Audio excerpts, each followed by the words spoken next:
ये याद दिलाने का मंत्र है कि ये मनुष्य का जीवन जो हम लोगों को मिला, ये न जाने कितने वर्षों की, जन्मों की प्रतीक्षा के बाद इस जीवात्मा को प्राप्त हो पाता है।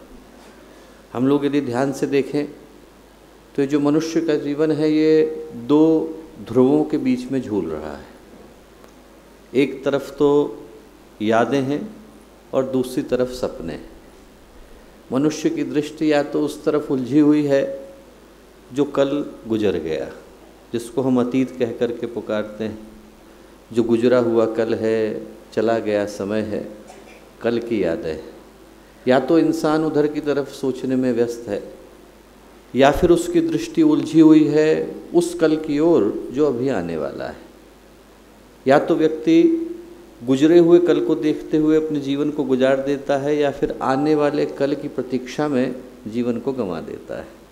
और इन दोनों ही तरफ देखने में वो जो आज है, वर्तमान है, जो हमें अभी मिला हुआ है, वो कब रेत की तरह से हाथ से फिसल जाता है, मुट्ठी से चला जाता है, व्यक्ति को बोध हो नहीं पाता है। वो जो आज का समय है, जिसको हम वर्तमान कह कर के पुकारते हैं, यदि उस क्षण के सदुपयोग का भाव, उस क्षण की गरिमा का भाव इंसान के भीतर उदय होता है, तो उसके जीवन में आध्यात्मिक उत्कर्ष की पहली यात्रा संभव हो पाती है। जो पावन दिनों का उद्देश्य है वो यही है कि इस आज के समय के लिए मनुष्य के मन में एक भाव जग पाए। हम लोग जीवन का मूल्य ढूंढते हैं, और सही पूछें तो जीवन का मूल्य उन क्षणों में है जो हम जीवन के अंदर डालते हैं। आग का अपना कोई मूल्य होता नहीं। आग के अंदर आप कूड़ा डालें तो बदबू फैलती है, और हवन सामग्री डालें तो वही आग सुरभित होकर, सुगंधित होकर इस पूरे क्षेत्र में प्राणवायु को फैलाती है। जीवन के अंदर हम लोग जिस चीज़ को डालते हैं वही हमें प्रत्युत्तर में मिलता है। हमने यदि उसके अंदर गुरुदेव को आवाज़ लगाई है तो हमारे अंदर के गुरुदेव जागते हैं, और यदि व्यक्ति अपने अंदर के अपराधी को जगाता है तो उसके अंदर के अपराधी जागते हैं। इस जीवन का मूल्य आता इस आधार पर है कि हमने जीवन से मांगा क्या, और वो सही मांगे और उसका उत्तर सही मिले। ये दिशा दिखाने का काम गुरु का है। स्वामी लोकेंद्र ब्रह्मचारी कहा करते थे कि गुरु व्यक्ति के जीवन में 4 चीज़ों को परखते हैं, और उन 4 चीज़ों को प्राप्त करने के बाद तय करते हैं कि उसके जीवन में शिष्यत्व आया कि नहीं। कहते थे पहली परीक्षा है घर्षण की। गुरु घिस करके देखते हैं व्यक्ति के अंदर श्रद्धा आ पाई कि नहीं। दूसरी परीक्षा है तापन की। गुरुदेव तपा करके देखते हैं कि व्यक्ति सहनशील हो पाया कि नहीं। तीसरी परीक्षा है ताड़न की। बार बार प्रताड़ना देकर के देखते हैं कि व्यक्ति निष्कलुष हो पाया कि नहीं। और चौथी परीक्षा है छेदन की। बार बार इधर उधर से जीवन को हिला करके देखते हैं कि उसके अंदर समर्पण आ पाया कि नहीं।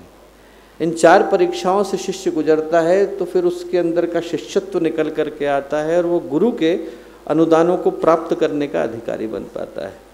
गुरु पूर्णिमा का पर्व हमारे शिष्यत्व के उद्घाटन का पर्व है, हमारे शिष्यत्व के उद्घोष का पर्व है। हम गुरु से मांगते हैं कि हमारे जीवन में आपके अलावा और किसी चीज़ की कामना हमें है नहीं, बस आप मिले तो जीवन में सौभाग्य मिलता है। एक कथा कहीं पर मैंने पढ़ी, मुझको बड़ी प्यारी लगी। कथा है एक गांव के मेले की। छोटे छोटे बच्चे वहाँ पर पहुँचे थे, माता पिता की उंगली को पकड़ करके घूम रहे थे, और मेले में बहुत सारी चीज़ें लगी थी। मेले में दुकानें खुली थीं, कहीं पर खिलौने बिक रहे थे, कहीं पर खाने की चीज़ें थीं, कहीं पर समोसा था, कहीं पर जलेबी थी। अब बच्चों को अच्छा लगता था, मम्मी पापा से जिद करते थे, मम्मी वो खिलौना दिलाओ, अब भी दिलाओ, बस अब भी दिलाओ, हम यहाँ से जाएंगे नहीं जब तक आप दिलाओगे नहीं। तो मम्मी कहती थी अच्छा ठीक है बेटा, खिलौना ले ले, खिलौना दे देते थे। थोड़ा आगे चल के फिर बच्चा पैर पटकने लग जाता था, अरे हमको वो खाना है, वो खाना है, आगे नहीं जाएंगे जब तक आप खिलाओगे नहीं। वो भी खिलाया माँ ने। ऐसे करके बच्चे आगे को चलते थे। थोड़ी देर चलते चलते क्या हुआ, एकदम से मेले के अंदर भगदड़ मच गई। भगदड़ मची तो उन बच्चों की जो उंगली थी वो माता पिता से छूट गई। वो बच्चे एक जगह पर खड़े होकर के रोने लगे। भीड़ का रेला आया, माता पिता को साथ ले गया। एक जगह पर खड़े होकर के रोते थे तो कहीं से कुछ लोग अच्छे आए, उनने उन बच्चों को गोद में उठा लिया, उठा करके चले, उनके मन को बहलाने लगे। उनको समझ में तो आया कि इनको माता पिता चाहिए। वो बार बार कहते थे मम्मी के पास ले चलो, मम्मी के पास ले चलो। तो कैसे ले चलें, दिख तो रहे नहीं। अब उनका मन बहलाने के लिए बोलते थे कि बेटा खिलौने लोगे, तो कहते थे नहीं अब मम्मी चाहिए बस। कुछ खाने को लोगे, नहीं नहीं मम्मी चाहिए बस, मम्मी के अलावा कुछ नहीं चाहिए, बस वही चाहिए और कुछ नहीं चाहिए। ऐसे हर जगह पर लेकर के चलते थे। बहुत देर भटकने के बाद क्या हुआ कि एक जगह पर जैसे ही पहुँचे तो देखा उधर माता पिता खड़े हैं, मम्मी पापा खड़े हैं। जैसे ही उन बच्चों ने अपने मम्मी पापा को देखा वैसे ही गोद से उतरे और झटक से जा कर के मम्मी पापा के गले लग गए। उनको वो मिल गया जो उनको चाहिए था। अब हम लोग सोचें कि इस संसार के मेले में हम भी भटके हुए बालक हैं। हमारे हाथ से हमारे गुरुदेव की और गायत्री माता की उंगली छूट गई। एक समय था जब संसार लुभाता था, मन में आता था कि खिलौना हमें मिल जाए, मन में आता था ये कुछ खाने को मिल जाए, और उसको पाने की दौड़ में वो उंगली हमारे हाथ से छूट गई। अब समझ में आया है कि उस उंगली के अलावा और कुछ चाहिए नहीं, बस वो मिल जाए तो जीवन में सब कुछ मिल जाता है। न ये संसार चाहिए, न यहाँ की कोई चीज़ चाहिए। जो दिलाया है भगवान वो ले ले, पर गुरुदेव का साथ दोबारा से पकड़ा दे। हम लोग प्रार्थना यही करते हैं कि भगवान हमें वो समर्पण दे कि गुरुदेव के अलावा, गायत्री माता के अलावा, माता जी के अलावा और कुछ न मिले।